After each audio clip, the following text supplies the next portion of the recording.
Hello, everyone, and welcome to this incredible town hall. This is to defend Ballona Wetlands. My name's Lisa Levinson with In Defense of Animals. We're really excited to host this very news-breaking town hall with so many great guests, and I'd like to start it off with our moderator, Molly Basler of the Green Dream Campaign. Take it away, Molly. Thank you so much, Lisa. It's an honor to be here. I'm excited also. It is our fourth town hall to defend Ballona Wetlands, lift our hearts and our voices for the animals, for the planet, and all of us who inhabit the planet. So I want to introduce our first guest, who is an attorney, an environmental attorney, and we have breaking news about a lawsuit that has been filed, and he is here to tell us about it, and we are going to ask some questions, and then at the end of the town hall, the participants can also ask questions after all of our other panelists speak out. So Bryan, welcome, and thank you for being here. So we just want to, if you would explain the lawsuit to our viewers and what is going on and why is it such breaking news? Sure. So for a while now, we've had this uncertified environmental impact report that's just been hanging out there, and community members and groups and individuals have been pointing out the flaws in it and how if this EIR is ever certified, it would need to be challenged, and we need to go in there and actually stop the project, stop the bulldozing from going forward, save the wetlands. But in the meantime, it's been kind of this sort of slow drip of there's money in a pot somewhere that's this bond money that was approved way back in the year 2000, and it was billions of dollars, but there were $25 million specifically set aside for Ballona Wetlands to only do three things: acquire, protect, and restore wetlands. So they could acquire more land to add to what's there, they can restore areas that need restoration, and they can protect the wetlands. But instead, state agencies are misusing these funds to put millions of dollars into planning and engineering studies and looking into ways that they can actually destroy the wetlands. And the purpose of it is to benefit SoCalGas, so that SoCalGas can update its fossil fuel infrastructure, which is sitting on top of the wetlands, which a lot of people, and I didn't even know this was going on, and I'm an environmental attorney, this is so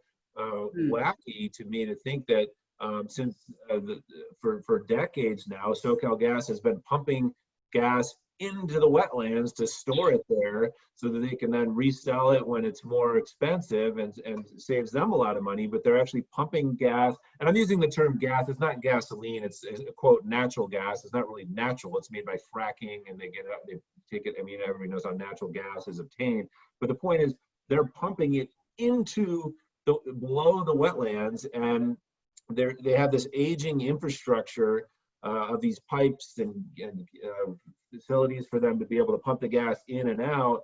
And that's what SoCalGas wants to be able to continue doing. And so that's why the Coastal Conservancy has been pumping money, which has been basically captured as an agency. This is an agency that's supposed to protect resources like this, and they've been captured by SoCalGas, as a lot of our elected officials have been, a lot of nonprofits and state agencies have been completely captured and co-opted by SoCalGas because there's so much money. And so they're misspending this money that the voters approved back in 2000 to protect the wetlands, and they're using it to actually plan and look into ways that they can justify bulldozing and destroying the wetlands, so that they can then update this fossil fuel infrastructure and continue this really obscene use of the wetlands, of the grounds beneath the wetlands as storage for gas for SoCalGas. And then there's this other whole component where they've actually blocked off public access, and they claim that they're going to provide, that the part of the restoration is to provide access, but meanwhile they're actually blocking access. They're going to create less access if this project goes through. So other panelists can speak more to kind of the factual underpinnings of the lawsuit of what's going on. But the legal causes of action that are in the lawsuit that right now, what we're seeking to do is challenge this misspending, this misappropriation and waste of taxpayer funds that's been, it has been spent and is continuing to be spent in such a way that it violates the public trust. It wastes, it's not only a waste of public funds, but it's actually a misuse of funds that were specifically approved by the voters for a specific purpose, and they're being used for the opposite purpose. So that's what this lawsuit is about. If it gets to the point that we have an environmental impact report that's actually certified and the project is actually going forward, there's going to be other legal steps that will be taken to block the project. But right now we're seeking to take a proactive approach and challenge the funding. And we're asking for funds that have been misspent to be disgorged and paid back, and to stop any future misuse of funds. So that's it, kind of in a nutshell.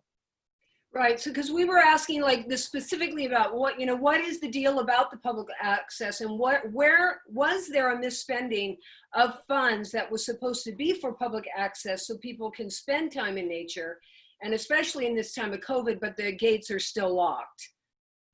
Yeah, so there's a few different areas. I'm sure other panelists can speak in much greater detail about the specific areas that have been blocked off and what the details are behind those areas. But there are some areas that, for instance, only SoCal Gas has access to, and so their trucks go in and out of there, and they have access, but the public is denied access.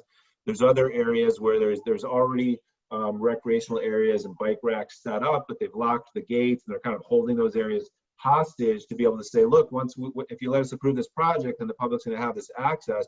But actually the project calls for destruction of one of the most popular bike trails and would actually limit public access to less than what it is now. So there's a lot going on with the public access that also has to do and plays into the misuse of funds and just kind of the overall what's bad about this project. Okay, and we'll come back, Bryan, to you. I just wanted to get to the other breaking news that Marcia Hanscom has to announce in regard to Heal the Bay, which is one of the environmental groups that is helping push forward this fake restoration. So Marcia Hanscom, a wonderful activist and guardian of Ballona Wetlands. Thank you, Molly, for asking me to come on. I was asked to come on because this morning at the Los Angeles City Council, when our city council member Mike Bonin was putting forth a motion to get the rest of the city council to agree to support something that would go to the governor to ask for closing this gas facility, we were pretty shocked to hear a representative from Heal the Bay get up and say all of these bad things that SoCal Gas has been doing, which we know a lot of the things they've been doing throughout the state. And they specifically admitted about all of the money that they've been taking. And they said that they declared they were not going to take any more money they're not going to accept any more donations from SoCal Gas. So I think that is in total celebration of the work that everybody's been doing to let people know. I'm sure that it hasn't been lost on Mark Gold, the longtime executive director of Heal the Bay, who's now up at the Natural Resources division of the state. I'm sure that he has heard about all of the concerns that people have that Heal the Bay's been taking this money. And, it's not enough. We want them to also denounce the fact that this plan is going to help SoCal Gas make more money and stay there longer. And we're in a climate emergency, as my friend Molly Basler likes to say. We are in a climate emergency, and so we need to really be closing down gas fields like this, not even supporting them. And this counterfeit restoration would support SoCal Gas. So we're happy and cheering them on for saying they're not going to take any more money. I'd like to see all the other groups that are supporting this terrible bulldozing project say they're not going to take any more money and walk away from supporting this project. Oh yeah, and we've been working so hard. We did I think our first town hall was calling Heal the Bay out for taking these donations. So it's fantastic. And yeah, they need to completely now go clean and not even support this project. So Rick Pine, a naturalist. Hi there. So Rick, We want to ask you about the gates being unlocked, and you spoke so eloquently about Ballona when we spoke at the neighborhood council for Playa del Rey neighborhood council meeting, and your love for Ballona and riding your bike there and the natural habitat and the beauty. So could you talk about that and how important it is to defend Ballona and that it is thriving, not dying? Yes, I'd be happy to. For those of you here who don't actually know who I am, my name is Rick Pine, and as she stated, I'm a naturalist. That just comes from having been around nature my entire life. But first and foremost, I'm a photographer, which is really what first attracted me to Ballona. I discovered it while riding my bike down the bike path and thought, wow, what a wonderful place. And then the closer I looked, the more I saw. And then I met a gentleman by the name of Jonathan Coffin, who you all probably know quite well. And we became friends, and he pointed out a few things I was not aware of. And, 10 years, 15 years later, I'm still going to that place every single day. I can't get it out of my blood. It's such an incredible place. And it just never ceases to amaze me of the biodiversity that is there. Just every day I see something, well, maybe not every day, but I see something new all the time, right?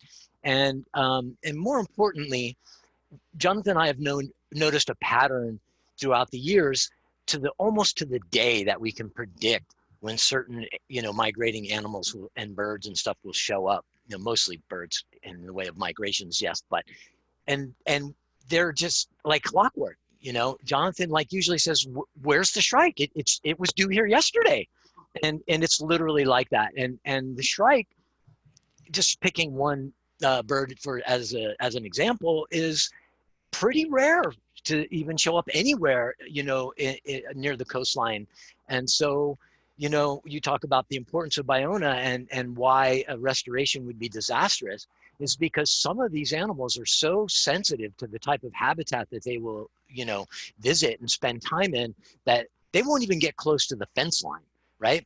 So you start bulldozing that place. That's it. I mean, that'll probably be the last time they ever come back, and, as far as public access is concerned and unlocking the gates, well, in Area A, which is probably my favorite location of the 4 locations in the wetlands area, there's an existing gas road that, as Brian pointed out, that has a bike rack in it and some benches to take a break. And it's enough to get around and see a little bit from one side of it, but it's got a nice view. It's up on a little bit of a hill, and you can get a nice overview.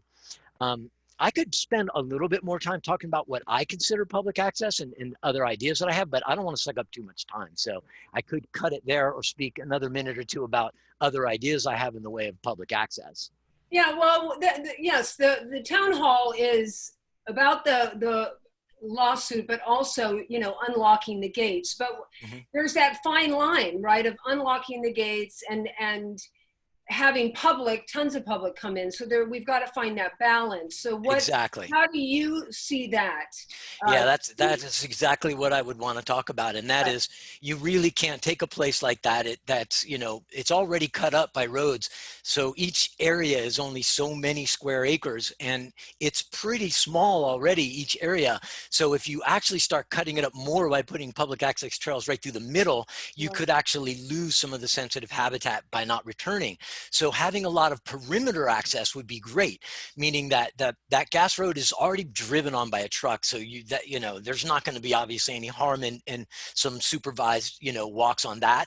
But also all around the perimeter, the bike path itself, you've got this tiny little dirt patch right next to the edge of the bike path. So you could get off the bike path and along the bike lane there and look over the fence. There's pretty good viewing along there. But then once you get to where the apartments are and you go all the way around Fiji Way, it's really hard to see anything anywhere along there. And that's where, they could actually provide, nature blinds where you can, almost walk into like a little enclosed thing that, protects the habitat and protects the wildlife from seeing you, but you can see them because it's a blind, it's a nature blind with strips of wood, but cracks large enough to get your binoculars in. And then you could maybe even on some areas put up some raised platforms so you can look down on it a little bit, but all from the perimeter where you're not really invading on the species that are living inside there, already feeling a little cramped, you know, for space. And then what about the bike path that you use, right? You use. So if they went through with this plan for this fake restoration, I think some of that original bike path would be destroyed, right? And would they necessarily put a new one in? Yeah, that's another good point is yes, they were planning to take that out as well as the levees. And, you know, for the serious cyclists, they're going to lose their mind when they find out about that because they love to, you know, go through there. But more importantly, what they're talking about doing is putting the bike path up on a berm all the way around the outside. And from everything that I've heard from a lot of environmentalists, you know, people are true biologists and understand what happens when you build berms like that. That would be just a disaster, not only for wildlife, but just it would, you know, it would just destroy the place. So, you know, that would be it. I mean, you really wouldn't really have a bike path because that berm wouldn't really work. Right, and the levees are not proportioned correctly. I mean, I don't know all the science, but it's going to create flooding. I mean, it's just a mess.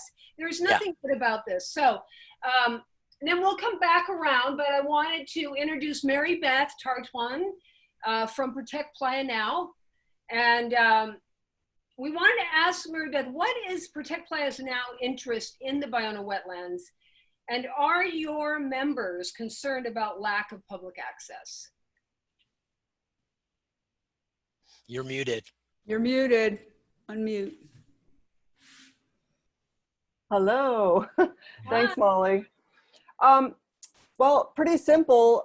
Protect Playa Now is as simple as it sounds. Protect Playa Now. We're interested in the sky, the ground, and what's underneath the ground of the playa. It's all an ecosystem that's very important, every aspect of it.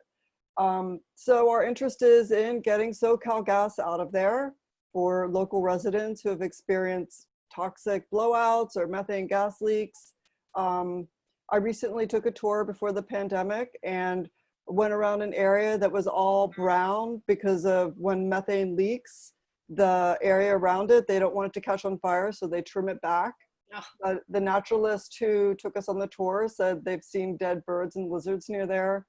All that matters. The area of the wetlands is so important. Just today I was thinking about how with the heat island effect, all the asphalt and concrete of Los Angeles, a place like the wetlands is vitally important to humans, to plants, to animals. So our focus, many from the outside might say it's getting SoCal gas out and shutting down the gas storage facility, but what for? What purpose? Well, it's for the purpose of that beautiful egret we see there. It's for the purpose of all living things. And you know, I just thought of something too. I mean, to open the gates, which we need to do, and have, you know, docents come in and lead people, but still it's a danger because of SoCal gas and the leaks. And I mean, I've taken video of bubbles coming up from the Ballona Creek, and some other activists actually set some of the bubbles on fire. I mean, it's just a mess. So it really needs to be where SoCal gas gets out of there, and then we can allow people in, because I think it's dangerous for all living beings at this point, but we still need to open the gates because they have built up certain areas like bike racks and benches and still have locks on the gates, which is so bizarre. So, and what is the situation related to SoCal gas, and why do they have keys to the gates that was installed to facilitate public access? Well, I don't know if someone was scheduled to answer that. Well, it was to you. From my perspective, a company like SoCal Gas has the time and resources to hope that the public forgets, that they were given money, you know, in 2011, to hope that the public forgets that there was a gigantic methane leak in northern part of our city. SoCal Gas gets keys because they demand them and they have the money and the resources and the time. The public, you know, like Rick, enjoys it on their time off. as a respite. You know, the rest of us, we have to like call attention to this issue that SoCal Gas hopes you forget. Right, that is true. I mean, that's what happens with the people in everything, in all, like disasters happen, political leaders, they can do, so people forget. So that, yeah, so we're here to remind them, always lifting our voices forward to defending. Thank you, Mary Beth. So we'll come back around, and then Jane Velez-Mitchell, our great journalist and author and activist. Yes. Listen, everything that everybody said is fantastic. This is an abomination, and follow the money. Okay, this isn't about rescuing or restoring streams or forests. It's about revenue streams. I have lived here since 1990. I was a reporter when Martin Sheen was marching with indigenous people trying to prevent some of the development that's since happened. And the powers that be assured me to my face that don't worry, there's 640 acres that it's going to remain pristine, and it's an ecological reserve. And that's exactly what it is. It is the Ballona Wetlands Ecological Reserve. It's not Disneyland. It's not a revenue stream for people who want to give their buddies contracts. Okay, 1,700 species live here, like this owl. They will be obliterated. Killing is no kindness. And we know with the Trump administration, the thing that people who are dishonest do these days is they call something the opposite of what it is. It's Orwellian. It's an alternative fact, and it's a lie. Donald Trump would be so proud of this phony restoration. It's right up his alley. It's exactly what we're doing to the post office right now, destroying it from within and saying, oh, we're remodeling the post office. Look at all these animals going in here with a bulldozer and killing all of them for 9 years of bulldozing at Jefferson and Lincoln, where this 640 acres is living, thriving right now. It's going to create a traffic nightmare. And I've already, as a resident of Marina del Rey, experiencing traffic nightmares, even despite the fact that people aren't traveling as much because of COVID, because of all the overdevelopment in this area. It's going to be hellish. 9 years of hellish bulldozing.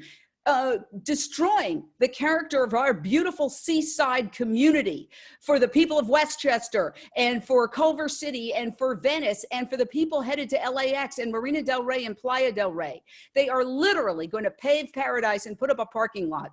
And they're putting up a 300, this is what they want to do, a 300-car parking garage. That's a restoration?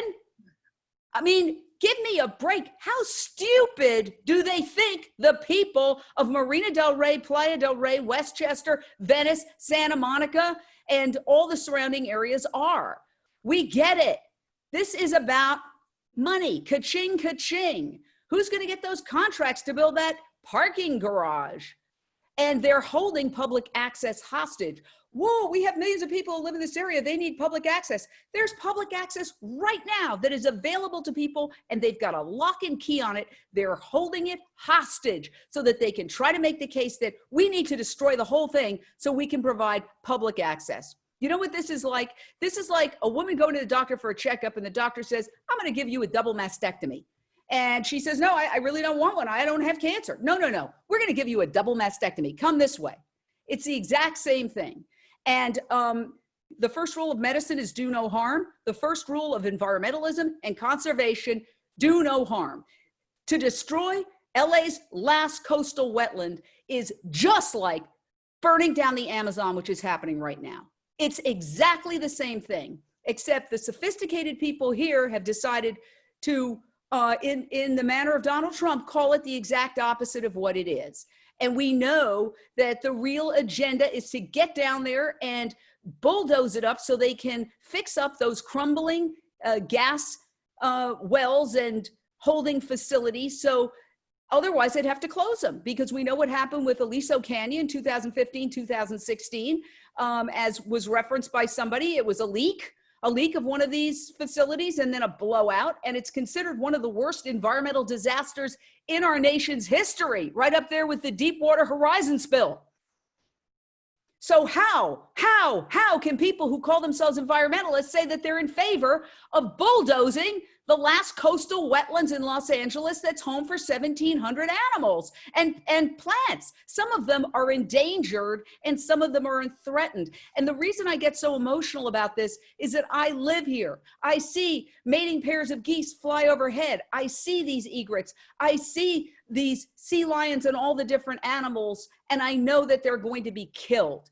And on Washington Boulevard, they did one of these fancy restorations, Disneyfications, and all the wild animals are gone. What you have are seagulls. And they even, when they're pushing this nonsense, they'll say, oh, you'll see birds.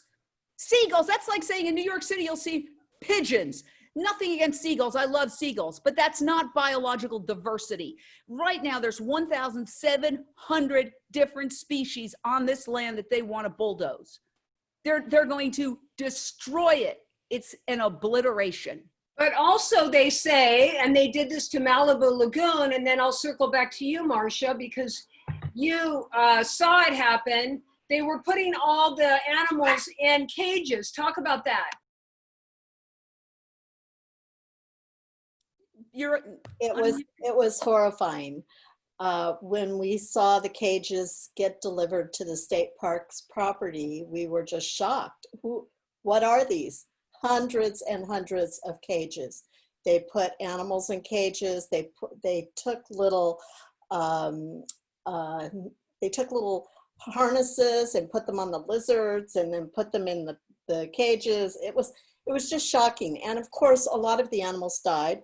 There were a number of animals that actually were presented dead to the LA. Oh, there are some of the cages right there. That's, oh my God. Yeah, I mean, oh my God. Show you, because we couldn't believe it. State of California employees and the Bay Foundation employees were going around and catching the animals and putting them in cages. And like I said, some of the animals were presented to the LA County Natural History Museum because they didn't even know what they were. It turns out there were two rare species, small mammals, that are very important to the whole ecosystem in these coastal marshes. And we have those animals here at Ballona. They are not at Malibu any longer because Malibu was altered so significantly that they don't have the right habitat anymore. And that's what they want to do here. They want to alter the habitat, change it. And so when they say, even if you could capture animals and then move them, which is what they say they want to do, where are they going to move them? To the territory of some other animal. To heaven. It doesn't work. So this is just not cool. And I think we have to stop it. What happened? So maybe I missed that. There's some noise in my background. I'm sorry, I'm gonna have to keep muting. But so most of the animals they took out of Malibu Lagoon perished? Well, many of them did. Some of them ran, some of them, flew away, didn't come back because they didn't have the right habitat for them. Some of them we saw scattering out onto Pacific Coast Highway. And so, I mean, you can't just displace animals' habitat. You just can't do that and expect that they're going to be okay. Oh, well, we'll make it better. They think this is a gardening project or something instead of an ecosystem. The people who designed this, they just don't get it. If I may, I'd like to add a little something to that. Yeah, please do. One of the things that they use, one of the tactics that they use to sell this is that they say that the land is highly degraded, and that is such a farce because it may not be in its original state because they did build the marina and they did put some of the dredge spoils, spread it around, but I believe they've mostly way over exaggerated it because even in Area A, there's still some salt pan out there, and there wouldn't be salt pan if there was dredge spoils on top of it. So I would just be really careful about the snake oil that they sell, because the worst degradation that's going on out there is probably just some illegal humans that are occupying it, and that was just because of the lack of care that the Department of Fish and Wildlife is giving to the place. But that is, as far as nature is concerned, it's been 100 years of rebuilding itself, and the place is teeming with life. The soils are moving all the time. You've got gophers everywhere out there. And so for somebody to say that it's highly degraded is such a farce, because it's not degraded, not in that way, you know. So anyway, just be wary of the snake oil, because it's not what it appears. You Molly, have to is look there close. any way that you could tell everybody about the event tonight? Because Heal the Bay or Marcia, could somebody tell unmute yourself and tell about the event tonight? Because everybody who's watching should be going and voicing their concern. Yeah, Marcia, can you do that? Unmute. Sure. The Neighborhood Council of Westchester Playa, six months ago to today, heard from us and heard our side of the story, and now they are hearing, instead of the people who really came up with this project, they're hearing from two of the groups that have been getting money from SoCal Gas, from Heal the Bay and Friends of Ballona Wetlands.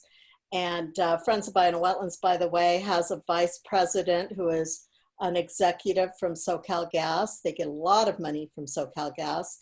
And they're going to be telling you how the wetlands are all degraded and we need to bulldoze them. So, I mean, they think it's great to have bulldozers out there and to re-alter the habitat. And they're going to be speaking to the Planning and Land Use Committee of the Neighborhood Council. And if you go to Neighborhood Council of Westchester Playa, you can just Google that, go to their Planning and Land Use Committee, and right at the top, it tells you the meeting ID. It's a Zoom meeting. So you go to Zoom and then just put in those numbers. Or you can also, I believe that Lisa put in a link to it on the chat. Exactly. Anybody who wants to join into those events, there's a special link with very detailed instructions to go ahead and join in. So just click on the link or copy it and paste it from the Zoom, and then you'll be able to attend these events. Thank you so much. That's tonight at 6:30. Tonight at 6:30. So when this is done, and the reason I say that is that there's going to be a picture painted of why this absolutely has to be done. And the people who want to speak for these wild animals, some endangered and threatened, who can't speak for themselves, need to be there. It's tonight at 6:30. It's a very important hearing. And there's also one on Thursday. I mean, they're trying to move forward on this. Do you think, though, that the lawsuit, Brian, do you think that it will stop this? And how long will it take? And what's next? There. So yeah, there's been a lot of money spent over a long period of time to already get to where we are now, in terms of all this money that they've already misspent on the planning and the paying off different groups to do these different analyses and figure out how they're going to put forth this destructive project and sell this destructive project to the public and the media and to the government agencies that oversee it. So as far as actually putting a stop to it, I think there are a lot of different components that need to go into this. So there needs to be continued public pressure, there needs to be public outrage, there needs to be a political response. But this lawsuit is one piece of challenging and getting information to the public. Where did the money go? What did you spend it on? And if we can prove, which seems pretty apparent from what we've seen so far, but we're going to get into discovery and we're going to get documents and we're going to be able to connect a lot more of these dots. But it does seem pretty apparent that funds have been misspent in a way that was not approved by the voters, that were used for the exact opposite purpose of what the voters approved with this bond money. So if some of that money has to be disgorged, it's definitely, this is a way that we can stop the continued illegal expenditure of funds and potentially remedy some of the past illegal expenditure of funds. But the point where the project is now is there's already been an environmental impact report prepared, and they're trying now to get approval of that. It looks like it's going to be still quite some time if they ever get to that point. But then we would have to step in and actually invoke the California Environmental Quality Act and challenge the sufficiency of the EIR and show how it's completely flawed.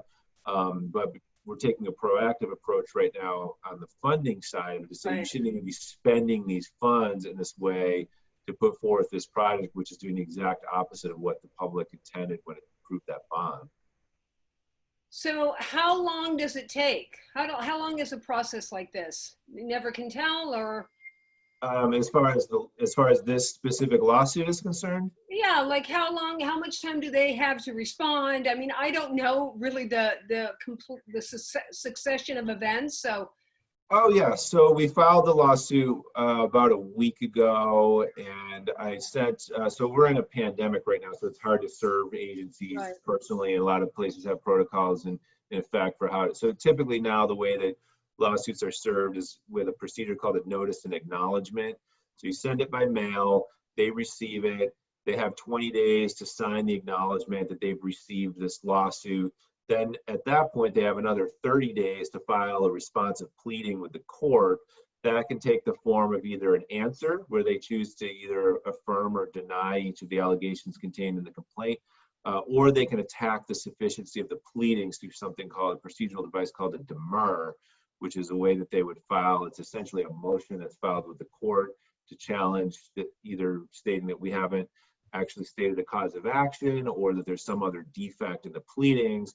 And so if that occurs, which is likely because that's typically how government agencies respond to complaints like this, we would then have to have that demur hearing, which would be a few months from now, probably maybe 4 or 5 months, the way that the courts are scheduling things now. But in the meantime, we can start doing discovery, we can sit people down for depositions, we can do document requests, we can start really digging into where the money's gone and what's going on here. That's great.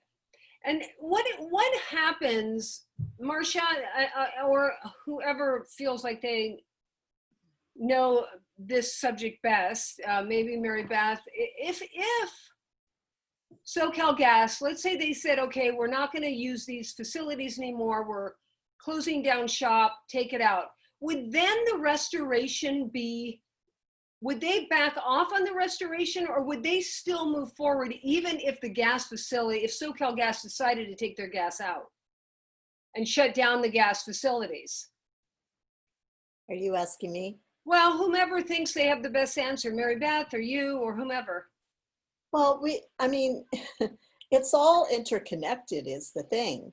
So if they were to say, okay, we're going to stop injecting gas and consider closing down this field, there's a lot of work that needs to be done by the state agencies that govern the use of a gas storage facility like this. So it would seem to me that what we're urging the governor to do is withdraw this project and put the focus on that.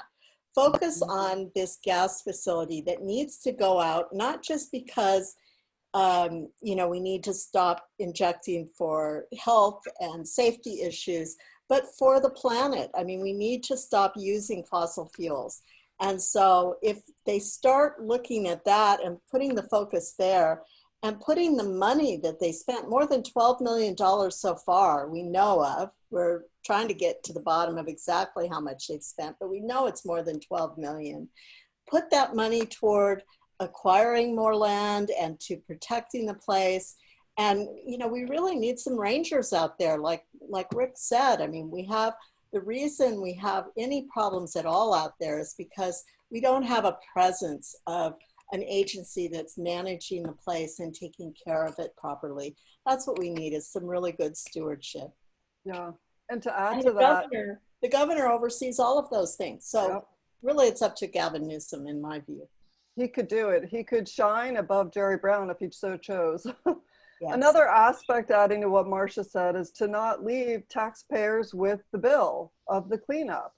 There's a lot of junk out there that's fossil fuel infrastructure from, as Brian said, over a century.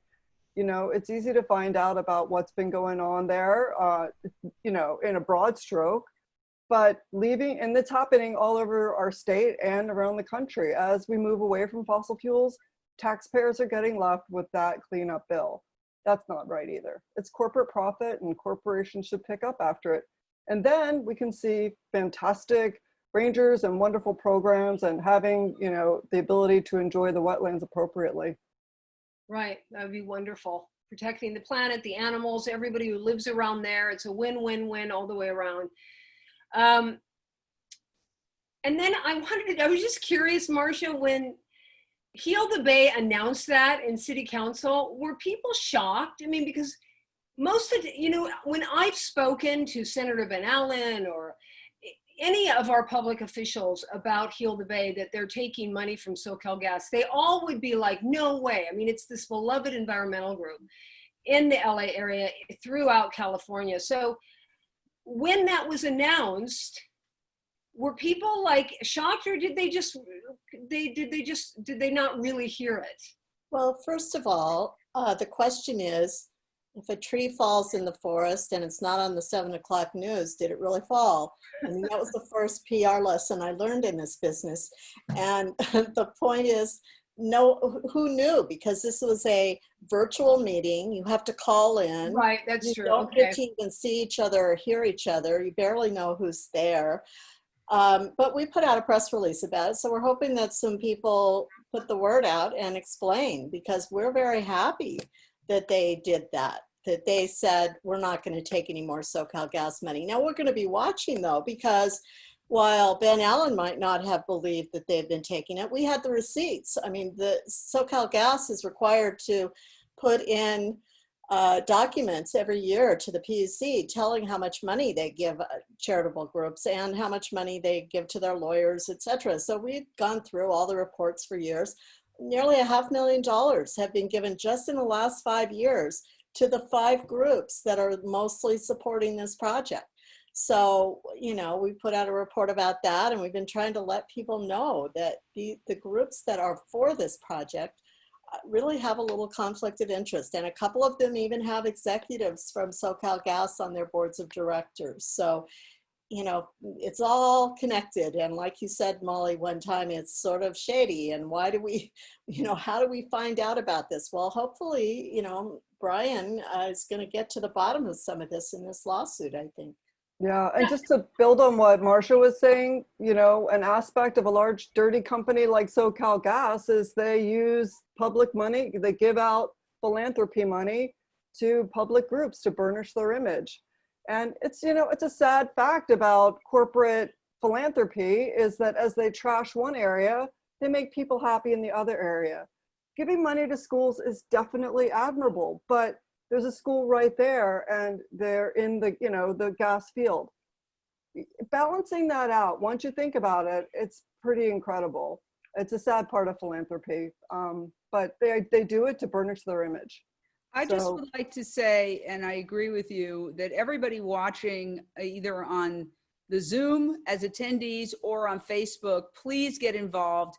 DefendBallonaWetlands.org is a great website. You can sign up for a newsletter, and also there's a link to all the events tonight at 6:30, Thursday morning, and there's others because they're trying to move ahead. And if this is allowed to go through, the wholesale destruction of LA's last coastal wetlands, it will open the door for the destruction of wetlands everywhere.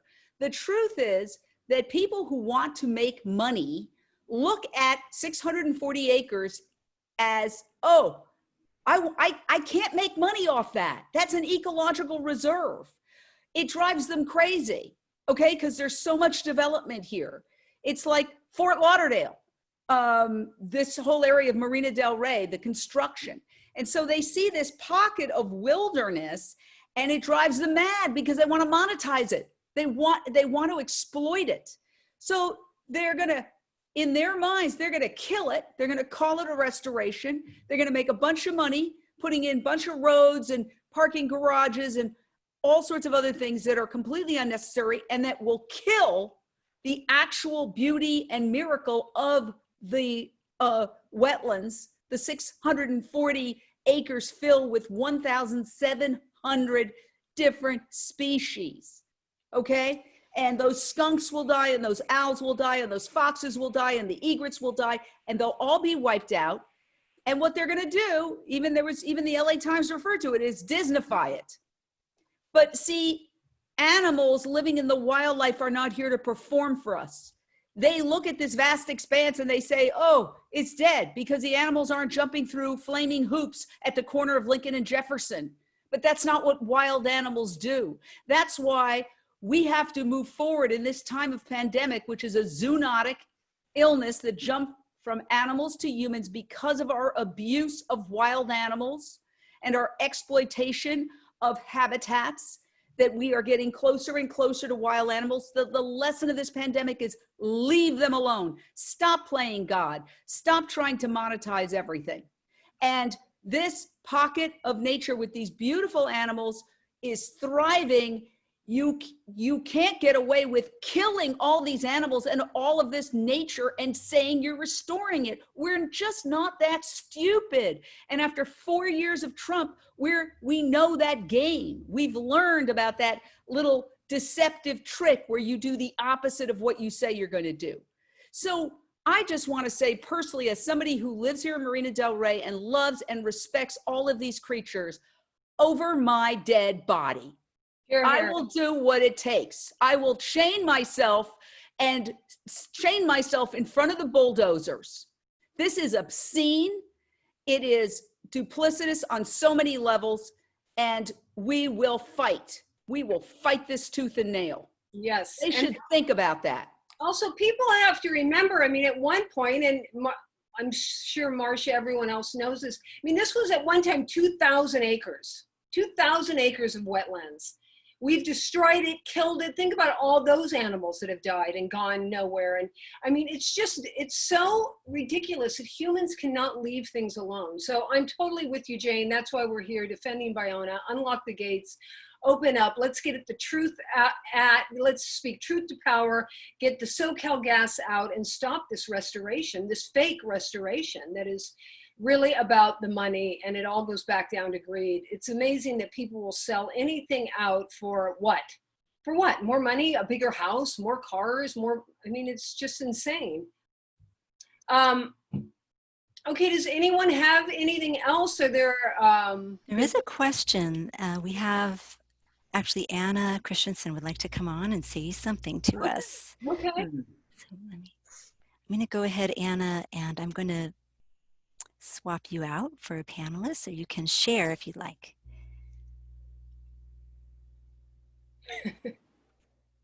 Hey, Anna, you're welcome to put on your video if you'd like to. And unmute yourself. Unmuted myself. Oh yeah, there's the video. I don't look that great. I wasn't. Okay. All right, wait a minute. Let me tip this up a little bit. Well, thank you so much for doing this, for Jane, for all the fierce drama. Bryan, I looked you up. You're amazing. You and your wife and all your animal rights activism. Thank you so much for filing this lawsuit. As some of you know, Molly and Marcia, we've been fighting the evil twin here in the Los Cerritos wetlands since 2017, starting with expansion by beach oil minerals, a massive expansion of oil drilling from 300 to 24,000 barrels a day, presented as a wetlands restoration for a section of our Los Cerritos. We have 500 acres left of the Los Cerritos wetlands. This was on about 200. It passed. We fought very hard. We had hundreds of community members. We had tribal leaders. We had local groups like Stop Fracking Long Beach. We had the Sierra Club standing up, but they had our local Audubon Society. They had our Los Cerritos Wetlands Land Trust, who in the past, kind of iconic local like Heal the Bay, and they PR'd it. They PR'd themselves into we're restoring the wetlands. And their wetlands restoration, that oil companies, it is a joke. They're probably going to, destroy our what's left of our little salt marsh. But as Marcia and Roy Hanscom pointed out, even worse, they are going to flood our rare salt flats. That's part A. That went through the Coastal Commission. It's been approved. We formed a new nonprofit, Pavugno Wetlands Protectors, and sued them. But we're suing I wish we had thought of this, but we're suing on the record. And the Coastal Commission violated the Coastal Act. They knowingly violated it. They acknowledged it with an override that says the benefit of the restoration was so great that it didn't matter that they were putting a pipeline over a known earthquake fault, that they were expanding all this oil drilling, that they were going to be releasing an additional 70,000 tons of GHG emissions into the community. That was all worth it. And this is how entrenched this mythology is. And I found and now they've expanded, they're going forward with a PEIR that will allow them to do chunk by chunk over the whole wetlands with giant berms. I have a video, Bermzerk. They are building these berms, they're destroying, they're bulldozing, there's gonna be nothing left. It's erased, as Marcia says, erase and replace. And who's involved? Sam the man. You know, Sam Shookett brought this to our local, we have a group that was formed supposedly to restore, get wetlands into public hands and be the caretakers, the stewards, and it's called the Los Cerritos Wetlands Authority. 2 state agencies, 2 cities. One of those state agencies being the Coastal Conservancy. So the Coastal Conservancy negotiated this whole thing, and they're doing a land swap to move this massive new oil operations that'll go under the wetlands and the community out of the wetlands, claiming, see, we're going to get rid of all the pump jacks. But they're not getting rid of the pump jacks because there's 4 different oil companies, 3 of which are not affected by the Just rest. sounds terrible, Anna. I know, It really does. They're doing it everywhere. They're doing it all over the world. So That's why it was 130 degrees in Death Valley this past weekend, because we're destroying all the trees that absorb carbon. Well, it's because of the climate emergency. Our global climate is heating up. It's the hottest summer. Every year it gets hotter. So, and we're in a major drought. I mean, it's really bad. Wait till we don't have enough water and food, and that could come in a few years. But when Anna spoke again about this Coastal Conservancy, so Bryan, is it possible to just sue the Coastal Conservancy for being, I don't know what you would call it, but for being, they're not conserving the coast. I mean, they're not adhering to what they're supposed to be doing.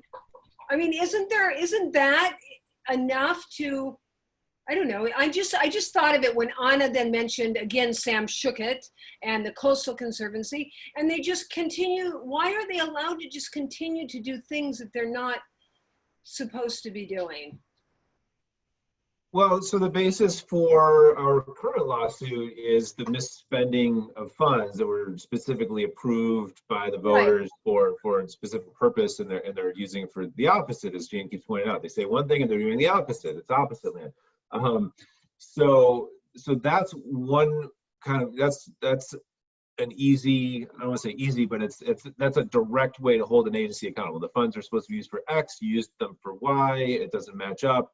That's something that a court can easily order.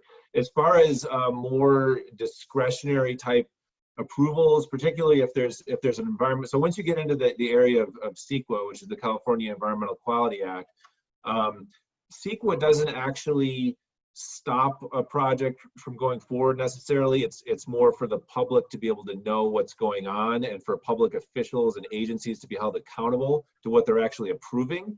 So that's why it's so important to have an EIR, an environmental impact report, that explains what's really going on. And if the environmental impact report is not sufficient, if it's defective in some way, it can be challenged in court.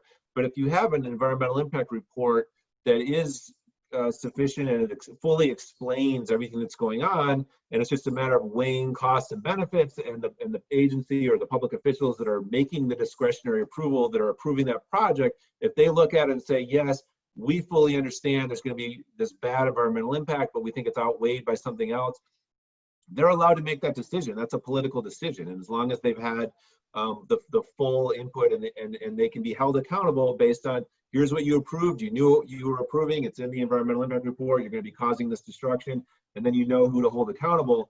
That's a political decision that you can't really stop the agency from approving it unless they're violating some other law by approving that project. But that's why we're trying to be proactive here. So first of all, the environmental impact report hasn't even been approved for this project, But the proactive nature of this lawsuit is that the funds that are being used to plan for and to set up this project to go through are not supposed to be used for that purpose. They're supposed to be used to actually do actual restoration and protection of the wetlands, and they're doing the opposite. So the short answer to your question is yes, we can hold an agency accountable when they're doing something that's clearly an illegal use of funds and misappropriation of funds. But if you get into if you get down the line to something that's more of a discretionary type approval where the agency does have the authority to make that decision, that's what these agencies are there for, is to make discretionary decisions. And the courts aren't going to go in and second guess that unless it's based on flawed information or a flawed environmental impact report. Right, right. Okay. All right, so we don't have... Molly, there's a question that I think is really important that we have, maybe ought to have started this program with, and that is the people who lived on this land before any of us were around, and who, the native people, the indigenous people. And I wonder if Lydia asked a question, and I wonder if she's available to actually ask it on screen. Are you on, Lydia? Can you write something in the chat or tell us? Lydia Ponce from Venice. I don't see her. Is she, can you see anything, Lisa? What's her question? Because anyway, the point, she asked, let's see if I can get it. Have you sought Indigenous consultation, as in free, prior, and informed consent with local tribal people? My understanding is that the Coastal Conservancy hired someone to be, or at least we've got records showing they paid him $25,000, maybe more, but at least that. They had paid someone to be the most likely descendant. He passed away last year, so there isn't anyone in that specific role, and that's a legal role that the agencies have to have someone who is a most likely descendant of the indigenous people of this area. And so the question is, who? And Lydia, I would love to talk with you about that. We've just been talking about that ourselves because we know there are burials in this area. We know this is considered a sacred site. I remember when Playa Vista told us there's nothing here, don't worry. She told that to Vera Rocha and me and the lawyers' offices together. And Vera, she's no longer with us either, but she was the chief of the Gabrielino Shoshone Nation. And she told her, and she said, no, I know there are burials here. I know this is a sacred site.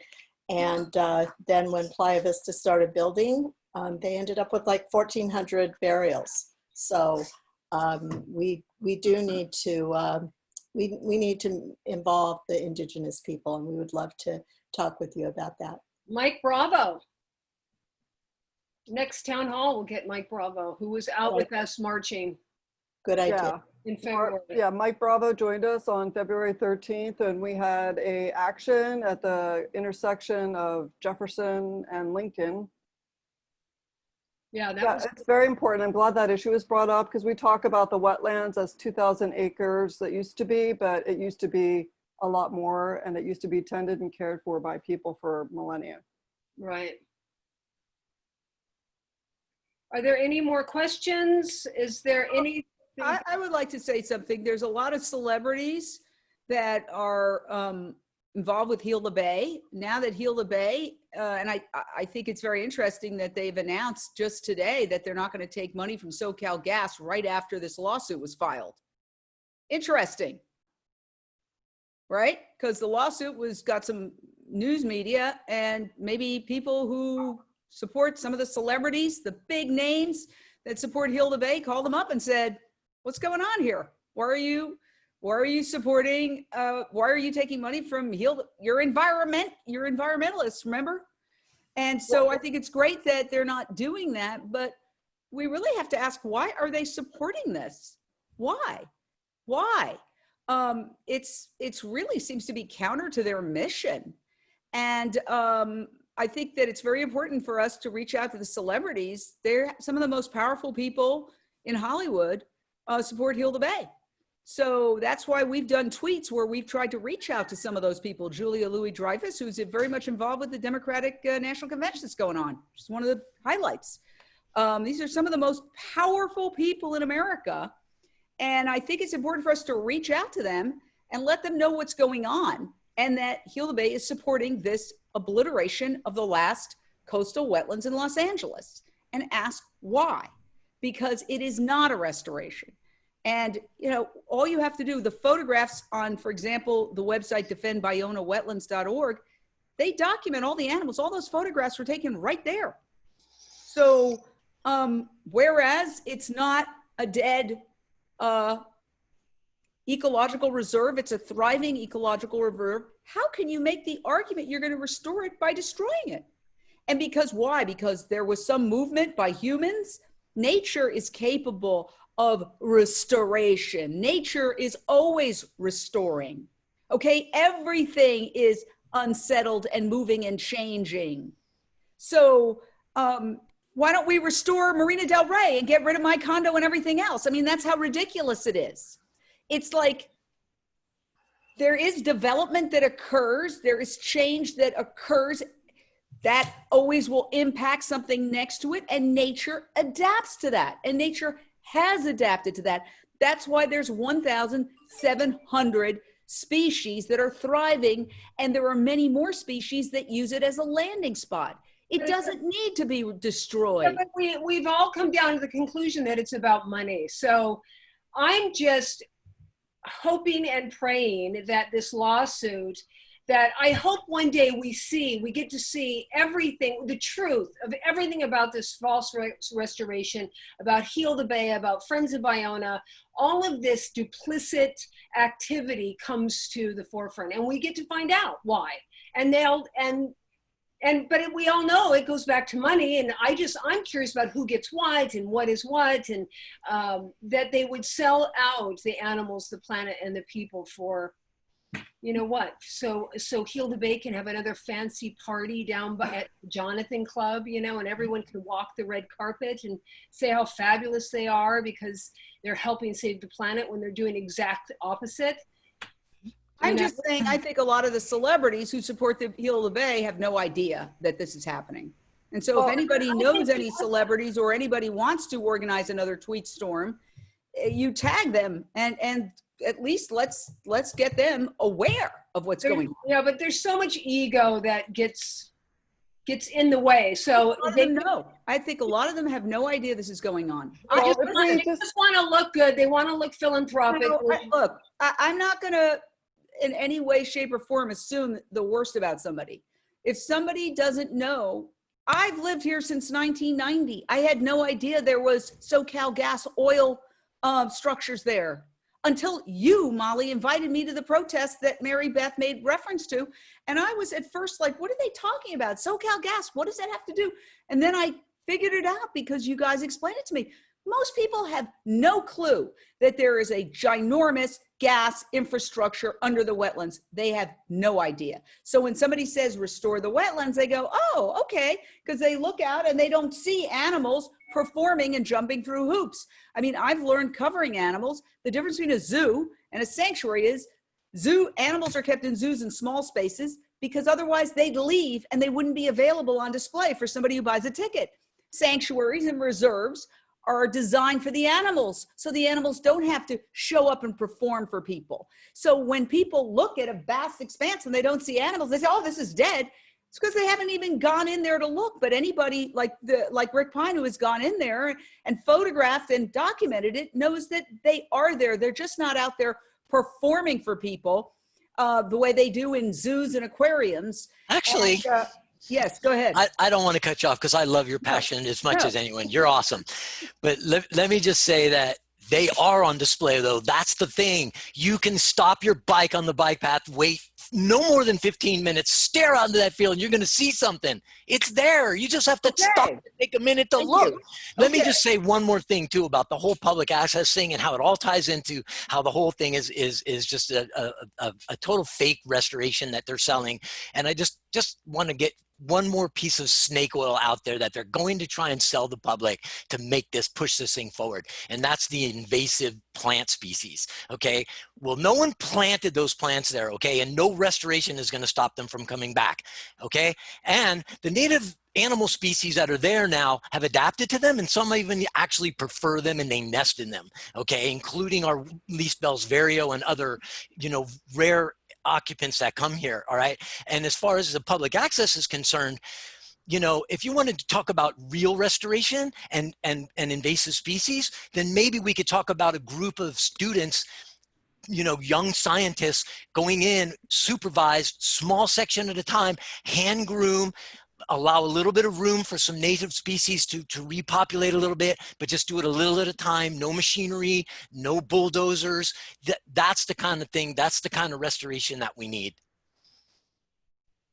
Wonderful. Thank you so much for speaking up about that. That is a perfect way to come to a close on our event today.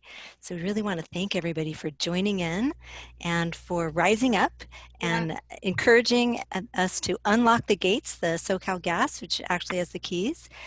And just a reminder that there's an event coming up in actually about 25 minutes in which we'll all have that opportunity to speak on behalf of the Ballona Wetlands at a local meeting. So you're welcome to join that in the chat box on the event and in the Zoom.